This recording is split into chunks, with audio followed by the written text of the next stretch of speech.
Viju, weather చల్ల చల్లగా ఉంది. వేడి వేడిగా చికెన్ ఐటమ్ ఏదైనా చేయవా? ఈరోజు సాటర్డే.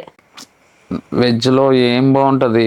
నాకు ½ అదిరిపోయే స్టార్టర్ చేస్తాను. వేడి వేడిగా పన్నీర్ టిక్కా చేద్దామని డిసైడ్ అయిపోయా. టకటకా కట్ చేసి చకచకా కలిపేసి మ్యారినేట్ చేసి ఒక అరగంట పక్కన పెట్టేసా. ఆ తర్వాత వెంటనే ఒక స్టిక్ తీసుకుని గుచ్చేసా. దీన్ని నేను 90% తక్కువ ఆయిల్తో కుక్ చేసిన. అందుకు నేను యూస్ చేసింది Agaro Galaxy digital air fryer. ఇది 4.5 లీటర్స్ కెపాసిటీ ప్యాన్తో వస్తుంది. డిజిటల్ టచ్ డిస్ప్లేతో వస్తుంది.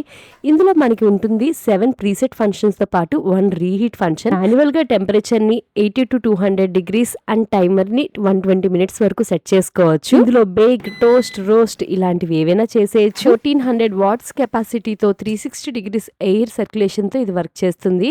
ఎంత బాగా కుక్ అయిపోయిందో చూసారా. డిష్ అయిపోగానే ఆటోమేటిక్ షట్ డౌన్ అయిపోయింది. ప్లేట్లో పెట్టి సర్వ్ చేసా. టేస్ట్ అయితే అమేజింగ్. ప్రోడక్ట్ని ట్యాగ్ చేస్తా, మీరు కూడా చెక్ చేసేసేయండి.